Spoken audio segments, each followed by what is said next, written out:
Y yo le voy a preguntar al presidente del Comité Empresarial Ecuatoriano, que alberga más de 100 gremios, entre ellos está la Asociación Ecuatoriana de Radiodifusión. Me refiero al señor abogado, porque es abogado, y quisiera consultarle, ¿no? A él, qué le dicen los asociados, los, los amigos empresarios, si ya se están recuperando, no se están recuperando, eh, esta, este choque de trenes que hay en estos momentos en la política, frena nuevamente esa posible reactivación económica. ¿Desde qué óptica está, o desde la óptica de los empresarios, cómo se está viendo esta situación, que indudablemente ojalá sea coyuntural, porque indudablemente, repito, está afectando a la reactivación o a los que aspiramos la reactivación económica? Bienvenido, mi estimado abogado Felipe Rivadeneira, presidente del Comité Empresarial Ecuatoriano. ¿Cómo está usted? ¿Cómo le va? Buenos días, Clever, Jorge, un gusto poder estar acá con ustedes y un saludo a todos que nos están escuchando, a su distinguida audiencia. Bueno, la pregunta que usted me realiza es una pregunta que todos tenemos en estos momentos. Yo considero que el consumo todavía sigue anestesiado.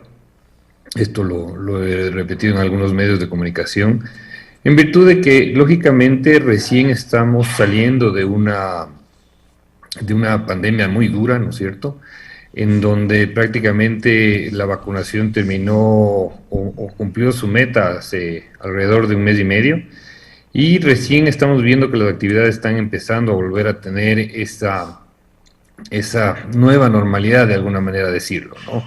Entonces estamos, yo le diría, en una economía que se está empezando a recuperar, y luego, lógicamente, nos enfrentamos en estos momentos a una discusión política muy fuerte, donde la Asamblea tendrá una responsabilidad enorme de discutir un proyecto que ha enviado el Ejecutivo, en donde todo el país está, de alguna manera, analizando los pros y los contras de este cuerpo legal que, según el Ejecutivo, busca reactivar la economía del país, ¿no? Pero lamentablemente, abogado Rivadeneira, la Asamblea Nacional, por parte de la Comisión de Administración Legislativa, se está creyendo y pensando que va a devolver este proyecto, porque lo va a devolver sustentándose en el informe de esta comisión Unidad técnica Técnica Legislativa. legislativa, que ya ha dado su dictamen, ya dio su dictamen la tarde y noche de ayer. Entonces le quedará al CAL hacer un análisis de esa resolución, y no le quedará de otra sino devolver el documento denominado Mega Ley de Oportunidades. Entonces volvemos a foja cero. Volvemos a foja cero, presidente. ¿Qué opinión le merece esto? Estamos viviendo un momento diferente como democracia, y creo que todos los actores de la sociedad debemos de entender eso, incluidos nosotros también como organización empresarial, le diría la más importante del país, donde estamos formalizados y tenemos una institucionalidad. Yo dije ayer en Ecuavisa, y lo ratifico el día de hoy, que debimos haber estado en un momento diferente de confianza. Luego del plan de vacunación, donde hubo una alianza público-privada sin precedentes, creo yo, en la historia del país, donde el sector privado aportó de una forma interesante, importante, con una parte del mismo, y se logró estos resultados que se lograron. Pero independientemente de los resultados, se generó un valor intrínseco que es extremadamente importante, que es la confianza. Esta confianza que no se le había vivido en el país desde hace mucho tiempo atrás, creo que no fue capitalizada en este proyecto de ley. ¿Y por qué le digo eso? Porque nosotros como comité solicitamos a las autoridades en varias ocasiones que se nos deje participar en la construcción, que se nos deje revisar los textos, que se nos deje opinar. Inclusive mencionamos que deberíamos llegar a un gran pacto fiscal en el cual de alguna manera se dé una estabilidad tributaria en el tiempo, se analicen las posibilidades de una forma técnica de cada una de las empresas para no apretar la liquidez, ni de las empresas ni de las personas naturales, porque puede ser un contrasentido si uno aprieta demasiado la capacidad de ahorro de las personas naturales o de la clase media y de otra manera quiere fomentar el consumo. Es decir, yo saneo las finanzas públicas, pero a costa de eliminar el ahorro y la capacidad de consumo de un gran sector de la población, que son alrededor de 300.000 familias que se vieran afectadas con esta nueva tabla de impuesto a la renta. Entonces, creemos que hay alternativas diferentes que busquen el mismo objetivo. Es decir, yo creo que el objetivo no está en discusión. Se puede molestar desde las esferas del gobierno, los quienes hayan redactado el tema, pero creo que se perdió esta oportunidad de discutir esto. Nosotros nos enteramos del contenido de la ley el día viernes. Tuvimos el jueves una reunión con 3 ministros de Estado y yo les solicité en esa reunión. Les dije, si es que hay posibilidad de revisarlo antes de que presenten, sería importante. Utilizando, como le digo, este valor intrínseco de la confianza, ¿no? Lamentablemente no lo pudimos ver hasta que ya estuvo presentado en la Asamblea. Y lógicamente luego viene un proceso de análisis de la normativa. Se analiza la normativa y se van encontrando ciertas preocupaciones que generan a muchos de los que conformamos el sector empresarial organizado, ¿no? Como le digo, hay esta triple imposición en el mes de marzo del 2022, porque se genera esta contribución especial para aquellas empresas que tuvieran utilidades en el 2020 y tuvieran ventas superiores en el 2019, pero también se nos une con la declaración del impuesto a la renta del 2021, que se paga en el mes de abril del 2022, se nos une también con la tercera cuota que venimos arrastrando o que se tiene que pagar de la ley del 2018 de la simplicidad tributaria. Entonces, en un solo mes, a las empresas que cumplan estos requisitos se les va a requerir un triple pago, una triple contribución. Vemos eso como algo que no está analizado técnicamente por la presión de la liquidez que puede haber.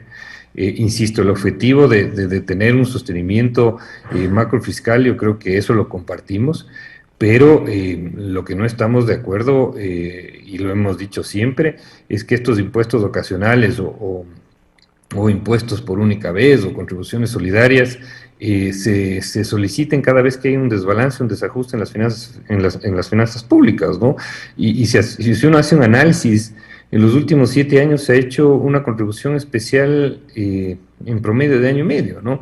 Entonces hay muchas preocupaciones en la parte tributaria que creo que se pudieron haber subsanado y corregido si hubiéramos tenido esa posibilidad de corregir. Ahora nos tocará, si es que esto obviamente pasa a discusión en el Pleno de la Asamblea, eso yo creo que es un tema que ya le corresponde a la Asamblea discutirlo, analizarlo, ojalá así de paso, porque el país creo que merece una discusión muy profunda en ese sentido, pero igual al ser un proyecto económico urgente los tiempos son muy cortos, ¿no? Entonces perdemos esta oportunidad de construir consensos, de construir una gran alianza nacional, de construir un pacto fiscal que dé estabilidad jurídica, y eso es algo que yo sí lo veo con preocupación. Ahora, centrándonos en lo positivo de la ley, yo creo que la ley establece un gran marco nuevo laboral que de alguna manera ayuda a generar empleo, pero lo uno tiene que ir con lo otro, ¿no? Es decir, si yo resto consumo y resto capacidad de ahorro y resto liquidez al sector privado, ¿cómo logro levantar el consumo por el otro lado? Que es lo que hablábamos al inicio. Entonces, creo que se podría haber establecido otros mecanismos. Por ejemplo, yo había dicho que se puede hablar de un pacto fiscal de aquí al 2024, es decir, tratar de ver a los organismos internacionales. A ver, señores, acabamos de salir de una pandemia muy fuerte, es casi una economía posguerra. Déjenos de estar tranquilos en el 2022 y en el 2023 para de alguna manera recuperar el consumo y recuperar la economía del Ecuador, que yo creo que venía levantándose de buena forma justamente por estos shocks de seriedad que se habían generado con este gobierno. Es decir, la gente empezaba a invertir, a ponerse negocios, a ponerse emprendimientos, pero claro, llegan estas confusiones que yo no sé si fueron en el momento adecuado. Yo también tengo ahí mis inquietudes. Eh, Seguramente hay compromisos con los organismos internacionales que exigían esto, pero se lo podía haber planteado de una forma distinta, creo yo, no solo aplicar las ideas que le estoy mencionando como comité, sino tal vez ampliarlo un poquito más en la base de la sociedad para de alguna manera lograr esa estabilidad que tanto necesita el país, ¿no? Y claro, con una asamblea totalmente atomizada, la inestabilidad y la incertidumbre se genera aún más, ¿no? 7 de la mañana, 23 minutos. Clarito, muy claro lo que acaba de explicar el abogado Felipe Rivadeneira, presidente del Comité Empresarial Ecuatoriano y de Fedesport. Sí, hace poco dije como una voz de alerta que cuidado, presidente Lasso, usted está rodeado de personas teóricas, que no conocen el olor de la calle, porque este documento, proyecto de reforma a varias leyes, según los entendidos o expertos constitucionalistas o jurisconsultos, etcétera, no tenía ni pie ni cabeza, no tiene ni pie ni cabeza jurídicamente. Pero bueno, el asunto es que a mí me llama la atención sus expresiones, presidente Rivadeneira, cuando le dice a los oyentes de Huancavilca 830M que lamentablemente este proyecto de ley en su gestación no fue consensuado con el gremio más importante que tiene el país, que es el Comité Empresarial Ecuatoriano. Sí vi al candidato Guillermo Lasso llegar al Comité Empresarial Ecuatoriano en calidad, repito, de candidato a la presidencia de la República, donde escuchó a varios dirigentes del gremio con propuestas prácticas, sólidas y alcanzables, y que lamentablemente se quedaron ahí, en la nada, en el aire. Digo esto sustentado a su declaración o a su información de que el Comité Empresarial Ecuatoriano de ninguna manera ha sido consultado, consensuado, socializado este documento llamado o denominado reformas de ley, creación de leyes, que fue enviado a la Asamblea Nacional y ahora rechazado por la unidad técnica de la legislatura, que estamos casi seguros que el comité, que el Consejo, que el CAL tendrá que analizarlo y seguramente lo va a devolver.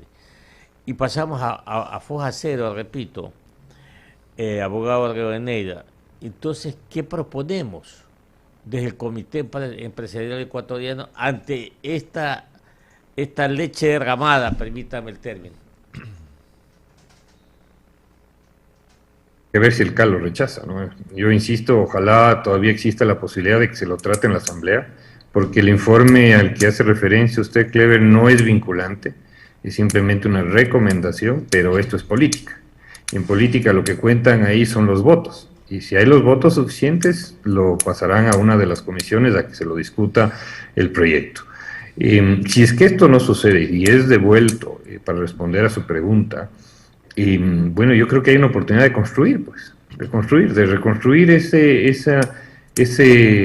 o capitalizar esa confianza que yo le mencionaba hace un momento, de construir, y no solo con el Comité Empresarial Ecuatoriano. Yo creo que hay economistas muy brillantes en este país que puedan tener ideas muy interesantes, y yo la verdad, así como soñábamos que era imposible el plan de vacunación, ¿por qué no soñar con un plan o un pacto fiscal que dure los próximos 10 años, ¿no? Es decir, yo creo que eso es lo que necesita el Ecuador. También esta gran reforma laboral, en donde de alguna manera se han recogido en este proyecto gran parte de los acuerdos entre trabajadores y empleadores que se generaron en el Consejo Nacional del Trabajo, que eso creo que es positivo, pero también hay temas que hay que decirlos, moléstele a quien le moleste. Yo no tengo pelos en la lengua, Clever, yo tengo que ser muy franco con las cosas que veo como preocupación. Esto no hay que verlo como un tema de, el sector empresarial cuando le toca apoyar ya no quiere apoyar, porque eso es lo que me están diciendo, ¿no? Lamentablemente. Y eso no es así. Yo creo que uno en democracia puede observar las preocupaciones de las observaciones que generan. Por ejemplo, hay una norma en la ley que habla de que el momento que uno realiza la venta de un bien inmueble, y la utilidad que eso se genera pasa a ser parte del pago de su renta global. Es decir, ya pagamos plusvalía a los municipios, y ahora la utilidad que generáramos del valor que nosotros tengamos declarado o que esté en el catastro del inmueble, si hay una utilidad, uno tiene que pagar impuestos sobre eso.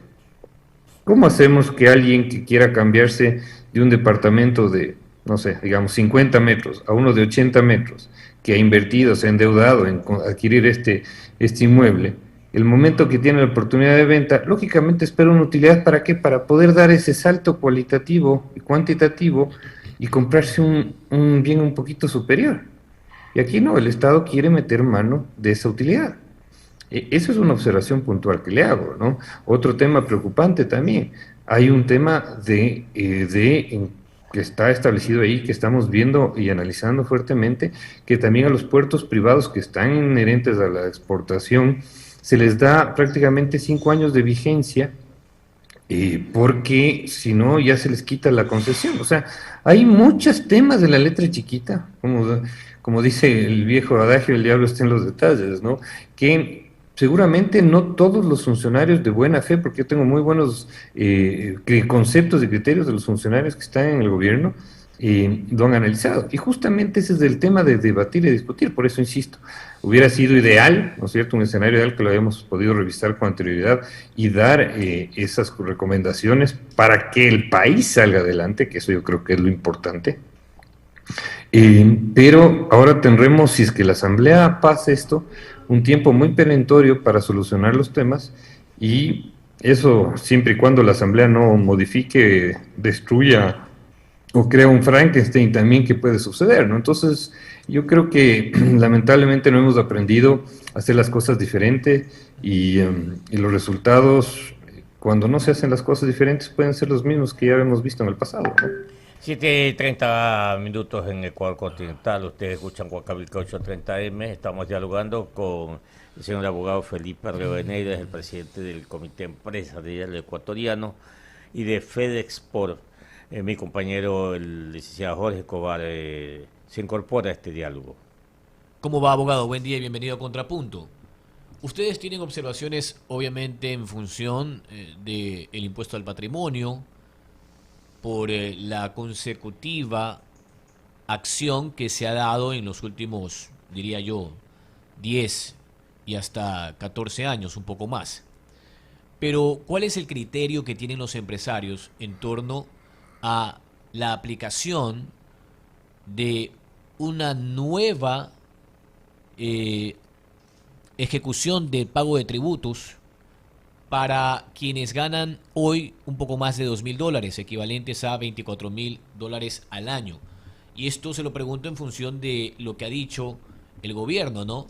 Un ajuste en los gastos deducibles, que hoy tiene un techo de hasta $14.000, pero con el planteamiento, que ya tiene un informe desfavorable de la Unidad Técnica Legislativa del CAL en la Asamblea,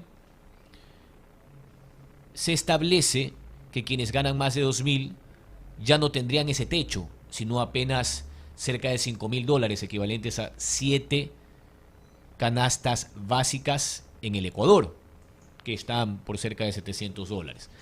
Entonces, ¿cuál es el criterio para ustedes? Porque al final, quienes hoy ganan $2.000, a pesar de que, según el presidente Guillermo Lasso, pertenecen a ese 3.5% de la PEA, de la población económicamente activa, sigue siendo clase media, ¿no? Y son personas que hoy por hoy enfrentan una serie de compromisos crediticios, financieros, que ya tienen un presupuesto. Acá con el economista Chica se ha hecho, dentro del análisis, un planteamiento que quizás no debería de ser 2.000, sino 3.000. ¿Cuál es el criterio de los empresarios en torno a esas cifras que se han planteado?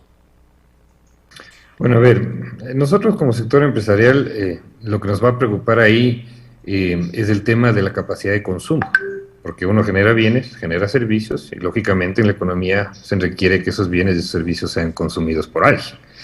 Si nosotros atacamos fuertemente esa capacidad de inversión y de consumo de ese sector de la sociedad que usted menciona, que en redes se arma una discusión si es clase media o no es clase media. En el país yo creo que es una discusión totalmente etérea, que desvía en realidad del fondo del asunto, porque yo la última vez que consulté aquí teníamos el impuesto a la renta, pues, no el impuesto al ingreso. Y si usted me quita posibilidad de deducirme gastos, ya no es un impuesto a la renta, se está convirtiendo cada vez más una tarifa sobre el ingreso, y eso es lo que está sucediendo. Entonces, si uno analiza los cálculos de esa tabla, lo que va a pasar en realidad es que el Estado le estaba pidiendo una colaboración casi como el 13º. Esto hay que decirlo, perdónenme Clever y Jorge, hay que decirlo como lo estoy mencionando. Además que esto es un tema que se ha establecido como un ofrecimiento de carácter permanente para la mejora de las finanzas públicas. No es que es una contribución especial de 1 año, 2 años, no. Esto se queda permanentemente. Es decir, claro, si bien no se modificaron las tablas, siguen las tablas hasta el 35% de las personas naturales, pero claro, los rangos se apretaron y eso lógicamente genera una contribución fuerte. Y lo que usted bien dice, no es solamente que se está afectando los ingresos. Las familias ecuatorianas, luego peor aún de la pandemia, fueron desplazadas inclusive de esa categoría de clase media y les tiraron hacia media baja, ¿no? Es decir, ¿cuánta gente perdió el empleo? Los datos están ahí, 7 de cada 10 personas están sin trabajo, pasaron al desempleo o al subempleo. Y había una aspiración, ¿no es cierto?, creo yo, de la clase media de volver a ese estatus, de volver a esa clase, y eso, lógicamente, hay que buscar los mecanismos que reactiven ese consumo, que reactiven la posibilidad de generar riqueza, y nosotros lo hemos dicho siempre, ¿no? No porque tengamos ahora un gobierno que de alguna manera tiene más afinidad con el sector empresarial, hay que dejar de decir lo que siempre mencionábamos. Nosotros creemos que los recursos privados, o los recursos, más bien dicho, del país, están mejor invertidos en manos privadas que en el Estado. Uno mientras discute esta ley, ya se habla también, no sé, este ejemplo que estaba circulando en redes de que me parece que las Fuerzas Armadas o que el Ejército, el Cuerpo Naval, perdón, está queriendo adquirir un barco polar de más de $60 millones.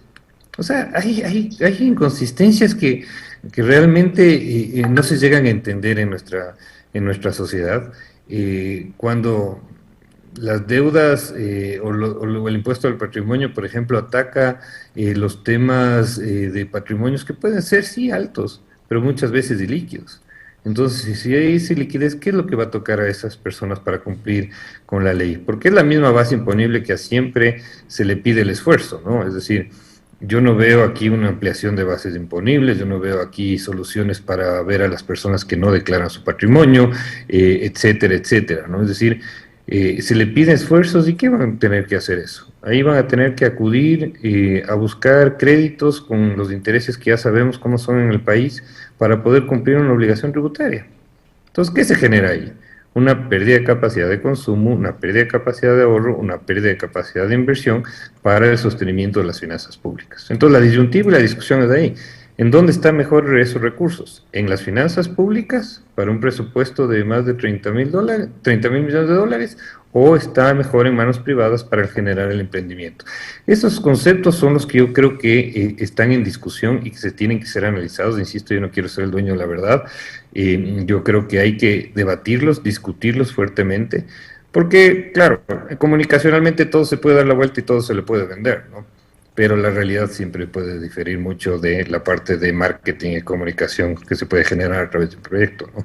Si eso agudizaría la contracción, abogado, y con esto ya terminamos por el tiempo, ¿usted cree que se debería girar la mirada nuevamente desde el Ejecutivo a esas primeras propuestas del 2013, del 2017, cuando Guillermo Lasso hablaba de la disminución de algunos impuestos? Yo sé que se están eliminando tanto el IVA como el ICE en algunos bienes y servicios, pero quizás habría que apuntalar esa filosofía fiscalista tributaria de disminuir los impuestos para incentivar el consumo y consecuentemente los ingresos tributarios se van a multiplicar.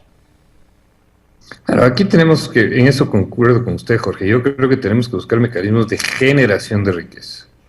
Yo quisiera ver una normativa tributaria que lamentablemente, insisto, en la ley hay cosas muy buenas y muy positivas en otros aspectos, pero nos hemos centrado por lo corto del tiempo, porque es un cuerpo legal muy grande en esta parte, pero yo sí quisiera ver una normativa tributaria que vaya enfocada en la productividad, en la reactivación económica. Y eso no lo estamos viendo. Estamos viendo que sigue primando el criterio fiscalista, y al primar el criterio fiscalista, que es entendible, yo no quiero juzgar a quien ha tomado la decisión, pero creo que sí se pueden analizar otras opciones que justamente generen el consumo. Y no estamos viendo, a lo menos a mi criterio personal, hoy día tenemos una reunión del Comité Empresarial para seguir analizando este proyecto, porque apenas hemos tenido 5 días para leerlo, insisto, es un cuerpo legal muy grande, pero estas primeras alertas de observaciones creo que sí hay que ponerlas a discutir para justamente que en ejercicio democrático en la sociedad se discutan y vean si son las adecuadas y las correctas para poder reactivar la economía del país, ¿no? 180 páginas. 180 páginas tiene este proyecto. Muy largo, muy extenso, muy complejo y casi, yo diría, no viable. 7 de la mañana, 39 minutos. Gracias por estar con nosotros, abogado Felipe Rivadeneira. La seguimos en cualquier momento, porque esto no ha terminado. Presidente, un abrazo. Seguro, Clever, Jorge, un placer discutir y analizar estos puntos que son extremadamente importantes para el futuro del Ecuador.